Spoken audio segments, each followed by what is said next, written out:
नमस्कार दोस्तों, स्वागत है आपका एक बार फिर से हमारे इस चैनल समग्र ज्ञान पर। दोस्तों, अगर आप अपने जीवन में कुछ नया सीखने की चाह रखते हैं तो चैनल को सब्सक्राइब जरूर कर ले। दोस्तों, सूर्य देव को जल चढ़ाते समय भूल से भी ना करें ये गलतियां। पुराणों के अनुसार कहा जाता है कि संसार के समस्त मानव को स्नान करने के पश्चात सूर्य देव को अवश्य जल चढ़ाना चाहिए। तांबे के लोटे से जल चढ़ाना बहुत ही अच्छा माना जाता है। जल के साथ अक्षत एवं फूल मिश्रित कर सूर्य देव को जल चढ़ाने से सूर्य देव बहुत ही जल्दी सन्न होते हैं। जल को चढ़ाते समय सूर्य देव के मंत्र का जाप भी करना चाहिए। इससे मन में सकारात्मक ऊर्जा प्रवेश करती है। जिन लोगों का स्वास्थ्य अक्सर खराब होता है, अगर वे लोग हर सुबह स्नान करने के उपरांत सूर्य देव को जल चढ़ाते हैं तो उनको स्वास्थ्य से संबंधित जितनी भी परेशानी होती है उन सभी का निवारण हासिल हो सकता है। बहुत लोगों की कुंडली में सूर्य की दशा ठीक नहीं होती। इन लोगों को अवश्य ही रोजाना स्नान करने के पश्चात सूर्य देव को जल चढ़ाना चाहिए। इससे उन जो भी खराबी है उसमें सुधार आ सकता है। सवाल ये है कि सूर्य भगवान को कैसे जल चढ़ाएं एवं कब जल चढ़ाएं। चलिए अब हम बात करते हैं कि सूर्य देव को जल चढ़ाते समय हमें किन बातों का ध्यान रखना चाहिए। अगर आप सूर्य देव को जल चढ़ाते समय ये गलतियां कर रहे हैं तो सूर्य देव को जल चढ़ाना और ना चढ़ाना एक समान है। आइए जानते हैं सूर्य देव को जल चढ़ाते समय होने वाली गलतियों के बारे में। हो सकता कि इन्हीं गलतियों के कारण आपके रोजाना सूर्य देव को जल देने से भी आपको किसी भी तरह का कोई लाभ हासिल नहीं हो पा रहा है। परंतु दोस्तों, उससे पहले आपसे रिक्वेस्ट करते हैं कि वीडियो को लाइक जरूर करिएगा, दोस्तों को शेयर कर दीजिएगा और अगर आपने अभी तक चैनल को सब्सक्राइब नहीं किया है, चैनल को सब्सक्राइब करके बेल आइकन दबाइएगा। सबसे पहली बात, पूर्व की ओर मुख रखें। सूर्य देव को हमेशा पूर्व की ओर मुख रख के जल चढ़ाना चाहिए। जल चढ़ाते उस जल की छींटे आपके पैरों के ऊपर नहीं पड़नी चाहिए। हमेशा इस बात का ध्यान रखिए कि जहां से भी आप जल चढ़ा रहे हैं उस स्थान से सूर्य देव को देने वाले अर्घ्य का जल आपके पैर में किसी भी हाल में नहीं गिरना चाहिए। अगर जल चढ़ाते वक्त आपके पैर में वो जल गिरता है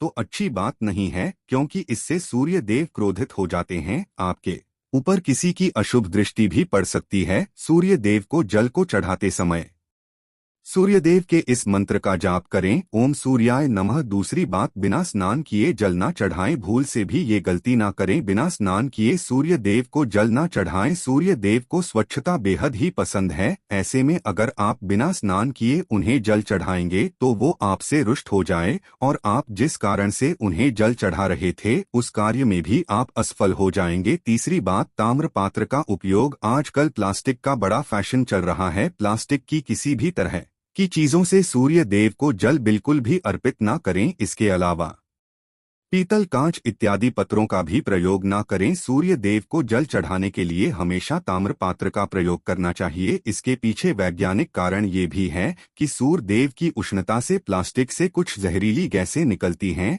जो हमारी सेहत के लिए भी अच्छी नहीं होती। चौथी, ब्रह्मा मुहूर्त में ही अर्पित करें जल। कोशिश करें कि ब्रह्मा मुहूर्त में ही आप सूर्य देव को जल अर्पित करें। ब्रह्मा मुहूर्त का समय अर्थात सुबह के 3 से 5 बजे का समय सूर्य देव को जल अर्पण करने का सबसे अच्छा समय माना जाता है। जल चढ़ाने से पूर्व आपके नियमित क्रियाकलाप भी पूर्ण होनी चाहिए। आप स्वच्छ वस्त्र पहनकर ही सूर्य, ऐसा करने से 9 ग्रह की कृपा जल चढ़ाने वाले मानव के ऊपर सदैव बनी रहती है। पांचवी, अक्षत एवं फूल अवश्य हो।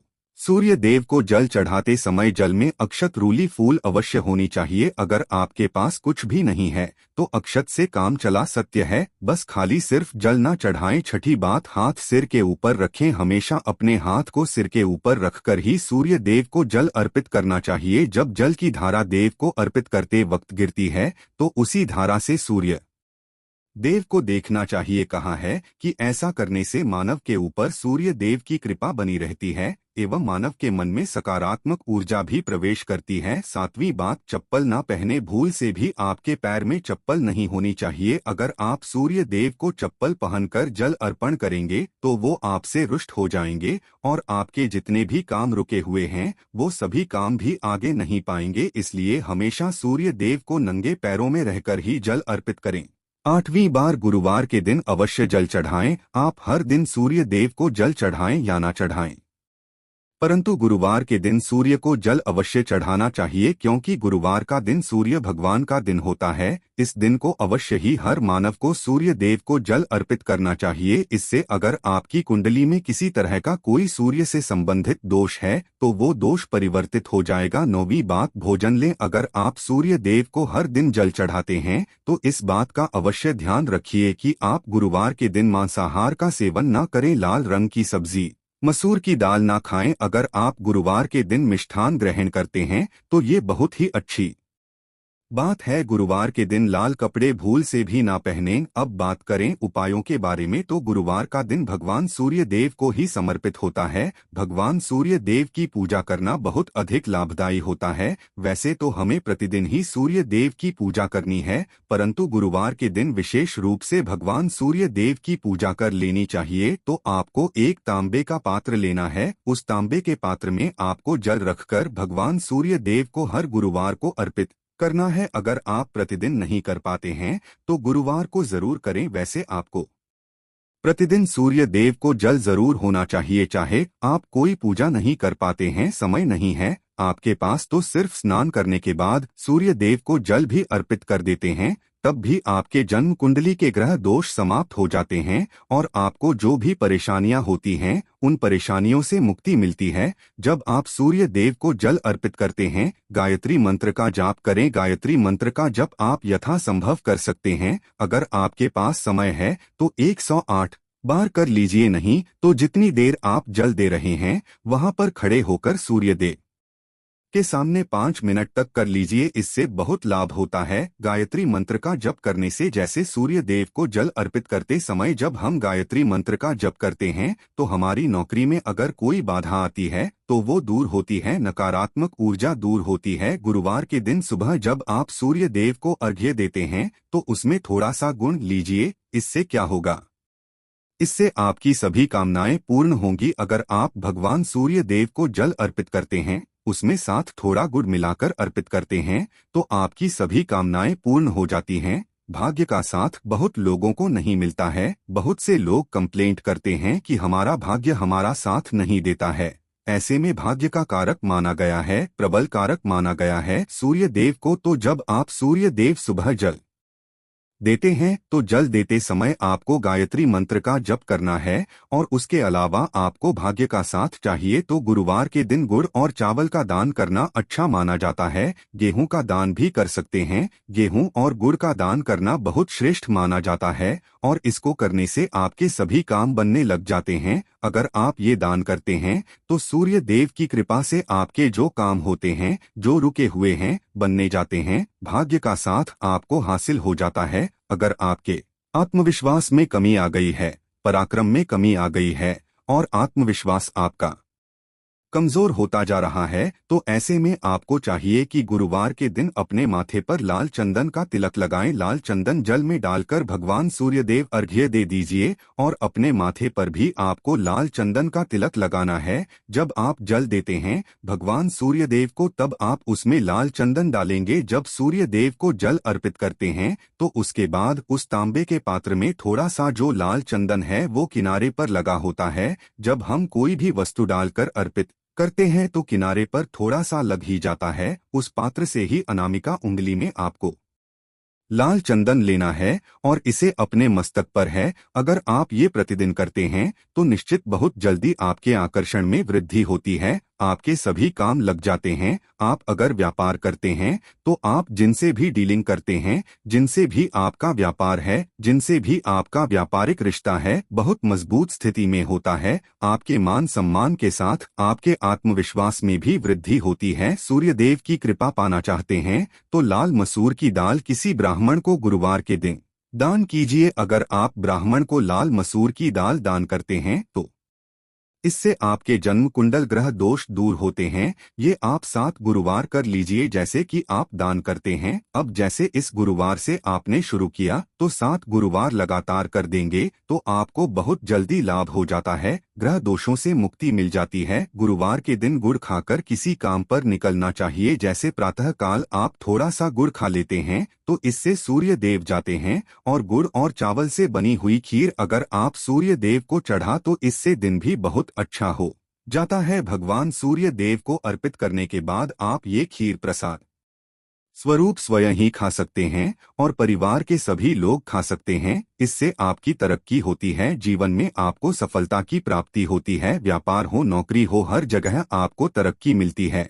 और अगर आपके घर में कोई बीमार है, बहुत समय से बीमार है, तो उनसे कहें कि वो सूर्य देव को तांबे के पात्र में रोली लाल फूल डालकर अर्पित, लाल फूल आप कोई भी ले सकते हैं, गुलाब का, गुड़हल का, जो भी लाल पुष्प उपलब्ध हो उसको तांबे के पात्र में डालकर थोड़ी सी रोलियां लाल चंदन डाल सकते हैं। ऐसा करने से सूर्य ग्रह बली हो जाता है तो आत्मविश्वास बढ़ता है, आत्मा के कारण है सूर्यदेव। और जब हमारा आत्मविश्वास बढ़ता है, रोगों से मुक्ति मिलती है, नकारात्मक शक्तियों से छुटकारा मिल जाता है, दवाइयाँ जल्दी ही काम करने लग जाती। गुरुवार के दिन आदित्य हृदय स्तोत्र का पाठ जरूर करना चाहिए। अगर आप चाहते हैं आपको सूर्य ग्रह का पूर्ण लाभ हासिल हो, चाहे आपकी जन्म कुंडली में सूर्य मजबूत स्थिति में भी हो, तब भी गुरुवार को आपको आदित्य हृदय स्तोत्र का पाठ जरूर करना चाहिए। आदित्य हृदय स्तोत्र का पाठ अगर आप 3 बार करते हैं प्रतिदिन, या फिर 3 बार गुरुवार को भी कर लेते हैं, तो इससे भी आपके जीवन की परेशानियां दूर होती हैं।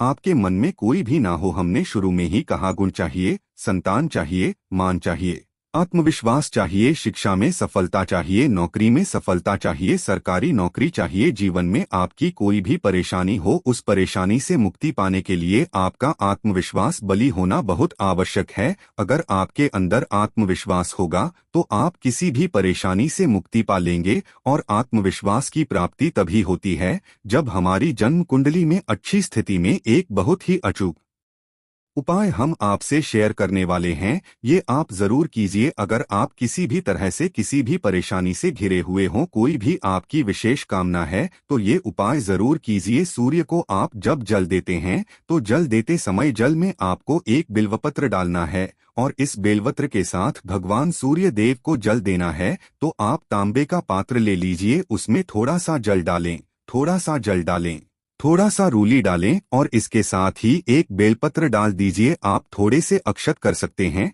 अक्षत क्या होता है? चावल होता है जिसके टूटे हुए दाने ना हो, बिल्कुल साबुत चावल होता है, उसे अक्षत कहा जाता है। तो थोड़े से अक्षत, रोली और बेलवपत्र डालकर भगवान सूर्य देव को जल देना है। 7 बार में आपको जल देना है। जैसा कि बताया जाता है, आपको 3 बार में जल देना चाहिए। रोक रोक कर एक ही पात्र का जल हम 3 बार में देते हैं। हमें बिल्वपत्र डालना है, तो इस विशेष सामग्री की वजह से हम इस जल को 7 बार में भी दे सकते हैं। तो आप रोक रोक उसी जल को, एक पात्र के जल को ही 7 बार में दीजिए। भगवान सूर्य देव को देखते हुए आपको मंत्र बोलना है, ओम रिम रिम रिम सूर्याय नमः, ओम रिम रिम रिम सूर्याय नमः। तो इस तरह से आप इस मंत्र को बोलते हुए अगर सूर्य देव को जल अर्पित करते हैं तो जल्दी ही आपके मन की कामनाएं पूर्ण हो जाती है। आपकी जो भी कामना है भगवान सूर्य देव से कहें। थोड़े समय तक आप आदित्य हृदय स्तोत्र का पाठ कर सकते हैं, चाहे तो 1 या 3 बार या फिर 108 बार गायत्री मंत्र का जाप कर लीजिए, या भगवान सूर्य देव का कोई भी एक मंत्र जिसका आप 108 बार जप कर सकते हैं। जरूर इस प्रयोग को करने के बाद कीजिए, इससे आपकी कामना बहुत जल्दी पूर्ण हो जाती है। दोस्त, आज की वीडियो में हमने सूर्य को मजबूत करने का उपाय बताया। सूर्य को मजबूत करना बहुत आवश्यक है। सूर्य आत्मा के कारक है और सबसे जरूरी है आत्मविश्वास का बली होना। अगर हम जीवन किसी भी तरह की सफलता पाना चाहते हैं तो बहुत जरूरी है कि आप सूर्य देव की आराधना कीजिए, प्रतिदिन कीजिए और गुरुवार के दिन विशेष रूप से कीजिए। उम्मीद करते हैं आज की वीडियो से आपको लाभ अवश्य होगा। आज के लिए बस इतना ही दोस्तों। अगर ये वीडियो पसंद आया है तो वीडियो को लाइक करिएगा, दोस्तों को शेयर जरूर करिएगा और चैनल को सब्सक्राइब करके बेल आइकन दबाइएगा ताकि आने वाली वीडियो आपको सबसे पहले मिले। दोस्तों, मिलते ये वीडियो में, तब तक के लिए धन्यवाद।